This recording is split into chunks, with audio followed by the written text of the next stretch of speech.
Are you a brand new agent, 3 years or less in real estate, trying to figure out how you can take your business to the next level, or heck, how about just get a business? Today's show is entirely for you. Vincent Kessel, welcome to the show. Byron Lazine, back on again, hanging out in Vegas. Vince, how long have you been in the business? Just about a year and a half now. Okay, so just for context, and how old are you now? 20. 20, and when did you turn 20? In August. In August. Yes. So you are not legal. You can't buy a drink, though my kids are trying to get you a fake ID. We want to talk about Danny Deals. Right. Oh, stay away from Danny Deals. We want to talk about how you went from zero to just under $15 million in your first year in the business. But I'm gonna give people a little context. I've known you your entire life. Mm-hmm. Your pops is a legendary real estate agent who said, you can't come work for me. Right. You, instead of being in the family nest in Melbourne on the mega team, the number one Compass volume team, transaction team, he said, you need to go figure out your own stuff. Really?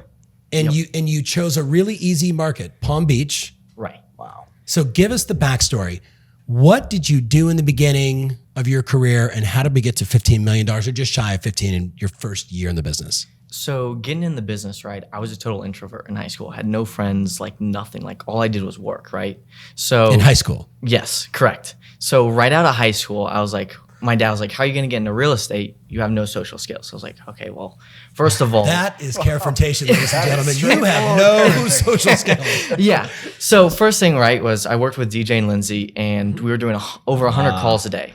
So 100 calls a day, right? My confidence was like just boosting. People would tell me to like F off, stuff like this. Wait, whoa. Your confidence was boosting as people were telling you not nice things? Yeah, because I was like, because I was thinking about it, right? Like I was doing the numbers, and I was like, every time someone tells me to F off, I'm making $38 on that call. So the more calls I make, the more money I make. So that was boosting my confidence. In addition to that. What is that? Okay, so for the person that doesn't understand what you just said, how did you get paid $38 when someone was rude to you?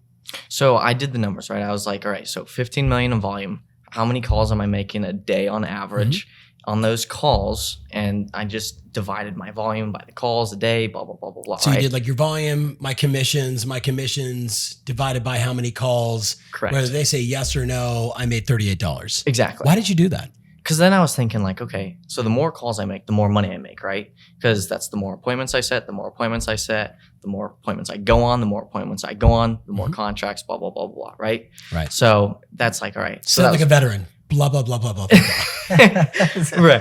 Right. And on top of that, right, to boost my confidence even more, I would go to networking events. I couldn't carry a conversation with anyone back in the day. Back in the day, a year ago. Yeah. So I would go to these networking events where there's 100 lenders, 100 financial advisors, like just all the same people. And I'd bring 10 business cards. And in order for me to leave, I'd have to give out all 10 business cards. Yes. And it was like nails on a chalkboard for me, because I hated talking to people, but I learned to get comfortable. I learned to be comfortable with being uncomfortable, right? Yeah. So that really put me outside my comfort zone, which I believe definitely helped me get to my goal. Tell us about your first transaction. It was my first transaction, first week of the business, just hammering the phones. New lead comes in, set the appointment, and showed them one house. They bought it for $800,000. Did you just think you were the shit? Yeah. Oh my gosh. I was strutting in the That's office. the worst thing that could ever happen. Was this 22 or 21? 22. It was beginning of 22? Yeah. So quarter one, quarter two, 22 makes sense. World's on fire. Absolutely. Deals are just happening everywhere. Interest rates are still low. But two totally different markets, right? Your second half of 22 and your first half of 22? Night and day. Yeah. Night and day. Which is good for your first year. Oh, you yeah. see both sides of it. Right. What a year to come in on. Tell us about your biggest deal. Biggest deal was about 4.3 million. That one was just for context. How old was the buyer or seller that you represented? First year. She was about 70 years old. Where did the lead come from? Realtor.com. No shit. Lead came in. Yeah, at first she ghosted me, didn't want to talk to me whatsoever. Yeah. And I just kept calling her. That $38 call, I kept calling her and calling her. And finally, like after enough emails and calls, set the appointment. First house. No. So you're calling, you're texting, you're calling, you're texting. She has to go online and say, well, he looks a lot like my grandson. But when did she crack? Why did she crack? And I don't mean crack in a derogatory way. When did she finally accept the call and engage with you, and why? because I kept sending her emails of properties, like I would send her like, hey, saw this property, just hit the market and thought of you, right? Kind of tried to be a little touching in that sense. Yeah. And finally I sent her something that she just fell in love with, and she was willing to come like meet me, right? But I sent her probably 50 properties, and there was finally one that just hit the spot. Vinny, I don't know if you realize this or not, if you've kind of researched 10-year vets, 20-year vets, even in a competitive market, in a high-end market like you're in, there's a lot of 10-year vets that are good agents that haven't done a $3+ million sale in their career. Right. And so you did it and that also speaks to those agents that are like poo-pooing those RDC leads, right? Yeah.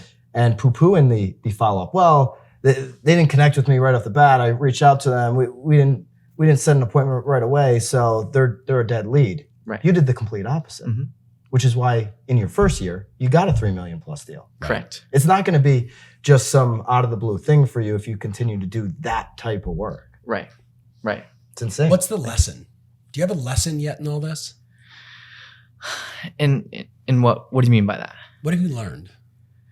I've learned to just, one, be comfortable with being uncomfortable and be consistent. Consistent with your schedule, your calling, your appointments, and just, don't stop. Just keep making the calls.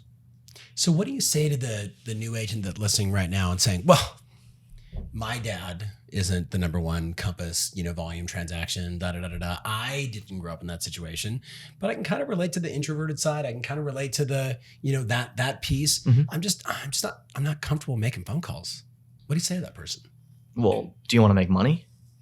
I mean, if you don't want to make money, then don't make phone calls. Or, whatever you're comfortable with, right? Like if you're comfortable with door knocking or making phone calls or just networking, just going to a bunch of events, find what you like, what you're good at, and just hone in on that, right? What I think is even more interesting is, they may be saying, oh, well, but your dad didn't take you into his team. Right. Right. So yeah, your dad's super successful in real estate in a variety of different ways, but you went out and joined another team. What do you say to the agent that's starting out that's saying, I'm going to do absolutely everything on myself. I don't need a coach. I don't need a team. Don't need a mentor. I've got a broker hanging my license and I'm going to go out there and do it. Do you believe if you weren't on that team that has coaching, that has mentorship, that has that type of leadership, knowing what DJ and Lindsay are all about, that you would have been that successful if you had not gotten around the right people? Absolutely not. I think it's all about team. Just team come in a variety of different ways. Let's be clear. We're not pushing team could be, a certain model. Having a mentor. Team could be Right. a broker that takes you under their wing, and it could be joining a team that like people like you guys run. Try to visualize doing this business 100% on your own, hanging your license somewhere. What would it have looked like? 15 million to what? I mean, if I were to. So are you saying if I were to go by myself? At any brokerage, 100%. no names, but any brokerage, you're hanging your license there and boom, you are just doing it yourself. I mean, it would have been unimaginably hard. I mean, just because you aren't surrounded by the people that are doing the volume. You're not surrounded by like-minded people. How about there are no leads to call? Exactly. Exactly. There are no leads to call. Is the Realtor.com to be afraid of. Well, no, he put it up and paid for Realtor.com on his own. Oh, you did that? Okay. Tell him that All story. right. I didn't know if that was DJ and Lindsay lead. No. Yeah. So I moved from DJ and Lindsay, went to Compass. First 6 months was rough. I was like, what do I do? What is a lead? How do I get a lead on my own? Right.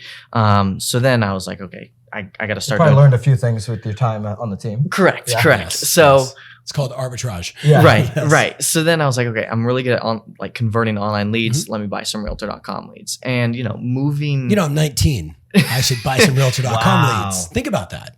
Right. The investment in himself, in his business. Right. Right. And shout out to Coach Larry Webb, by the way. Love Larry. Couldn't have done it without Larry. I mean, first 6 months did 2 million in volume. Following 6 months did an additional 10 million with Larry. Larry held me that halfway. But I mean, so the first lead spend was $13,000. And mind you, didn't have any production for the following 6 months after DJ and Lindsay. It was on my own, had an apartment. Like really starting over. Yeah.